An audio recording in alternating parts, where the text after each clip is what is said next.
Demikian pertama saya mendoakan Allah Ghafurur Rahim memberikan ampunan kepada Ustadz dan keluarga dan Allah menenangkan dan Allah berikan ringan hujahnya kelak di yaumul akhir, dan Allah berikan kepada Ustadz dan keluarga dan tim semua di Mira keikhlasan dalam menjalankan dakwah ini ya Allah. Jazakumullah khair. Semoga Allah memberikan lebih baik dari apa yang Anda doakan kepada kami. Allah muliakan Anda dan keluarga dan memberikan kemuliaan-kemuliaan terbaik dari apa yang pernah kita bayangkan. Jazakumullah khair. Antum dari mana? Dari Jogja, Ustaz. Masya Allah. Jogjanya di mana? Di Sleman, Ustaz. Alhamdulillah, Alhamdulillah. Saya pernah ke Sleman. Mudah-mudahan satu saat bisa ke Jogja kembali. Insya Allah, Ustaz. Fadal, silakan. Apa yang ingin disampaikan? Pertama, Ustaz, izinkan saya mengkonfirmasi dua doa yang pernah saya dengar dari Ustaz, yaitu Allahumma faqihna fiddin wa alimna takwil. Dan Allahumma ikfina bi'adhalika an haramik wa bifadlika amman siwak. Yang kedua, Ustaz, berkaitan dengan rukun iman yang ketiga, simpul iman yang ketiga, yaitu tentang kitabullah.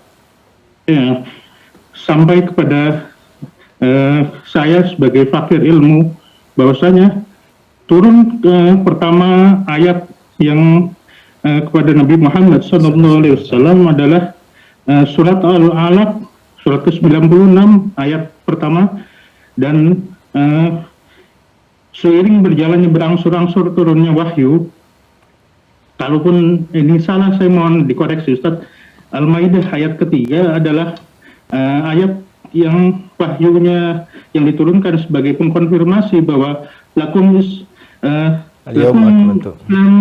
dina, jadi sudah genap bahwa agama ini untuk Nabi Muhammad, dan seraya beberapa sahabat tergetar hatinya bahwa ini adalah feeling bahwa berakhirnya wahyu, dan itu mengkonfirmasi bahwa usia baginda Rasulullah SAW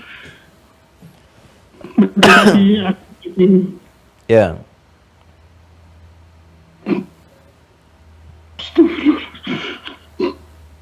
Baik, Allahumma yaftah alaik. Semoga Allah memberikan kemuliaan, tentraman, dan buka jenis-jenis kebaikan. Baik, ada lagi yang mau ditanyakan ya? Saat ini saya tanyakan Ustaz berkaitan dengan urutan penempatan Al-Quran. Kita tahu bahwa Ummul Quran adalah Al-Fatihah di nomor pertama, sedangkan bila mana saya sebagai fakir ilmu menangkap wahyu pertama adalah surah Al-Alaq dan kemudian diakhirkan dengan Al-Maidah. Bagaimana cara peletakan atau urutan surat di dalam Al-Quran ini secara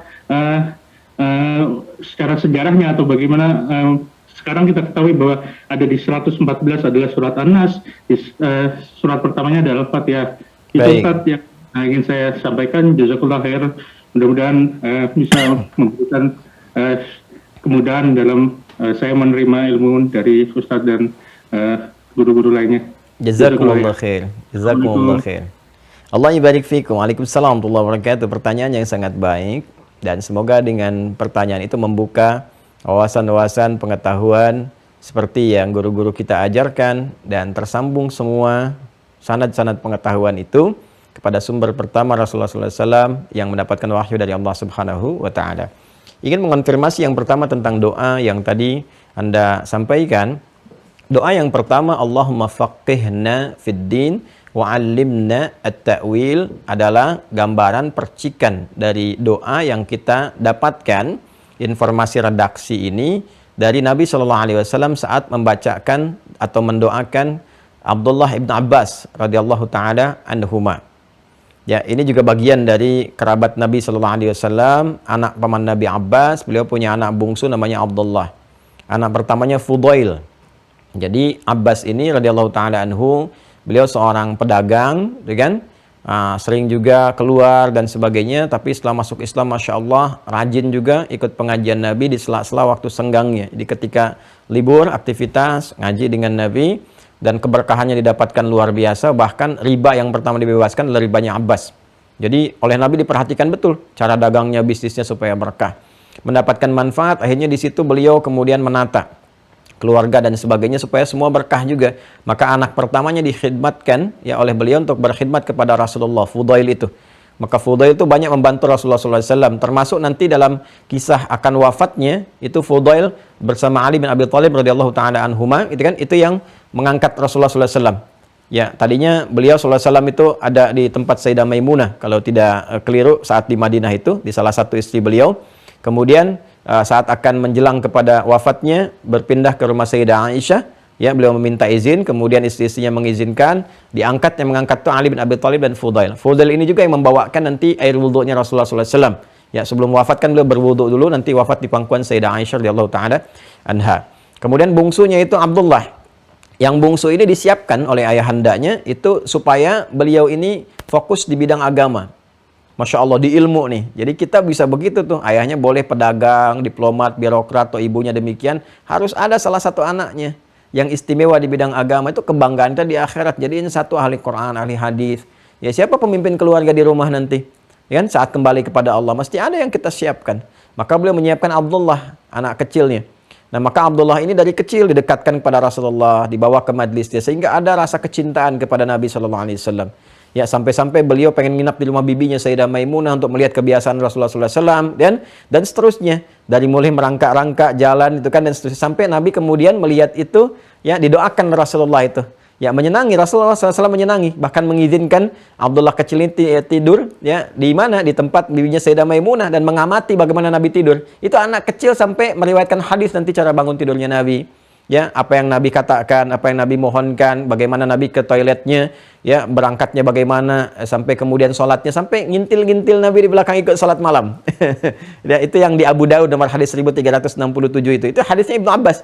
Ya, sampai ketika di belakang Nabi khawatir ditarik sampai sejajar dengan Rasulullah. Nah, ini diantara dalil kebolehan kemudian kita menunaikan sholat, ya satu imam jelas satu, kemudian makmum satu sejajar, itu dalil itu yang disampaikan dari Ibnu Abbas. Dan ini juga yang memprakarsai kepada kita informasi tentang bagaimana sholat malam dengan formulasi 2-2-1 itu. Ya, yang 11 rakaat dengan 13, yang duanya itu khafifatain yang ringan. Itu formulasinya dari siapa? Ibnu Abbas radhiyallahu taala anhuma. Yang disampaikan anak kecil itu. Nah, jadi Nabi ketika menyenangi itu mendoakan. Ya, seperti Nabi senang pada para penuntut ilmu yang lain. Abu Hurairah didoakan, yang lain didoakan. Ini didoakan khusus. Apa doa Nabi? Allahumma faqihhu fid din. Ya Allah, mohon berikan pemahaman, pahamkan ia, hu-nya ke Ibnu Abbas radhiyallahu taala anhuma. Berikan pemahaman kepada ia, ya kan? Fiddin, tentang segala pengetahuan yang terkait dengan ad-din, al-Islam, ya kan? Ilmu-ilmu yang terkait dengan keislaman. Wa 'allimhu at-ta'wil. Dan mohon ajarkan kepadanya at-ta'wil. Ya, memahami inti sesuatu, intinya. Di kadang orang mengetahui sesuatu kan ada yang luarnya. Persis saya gambarkan seperti kelapa itu. Ada yang baru tahu dari kulit luar, ada yang baru tahu dari batoknya, ada yang tahu ini kemana arahnya.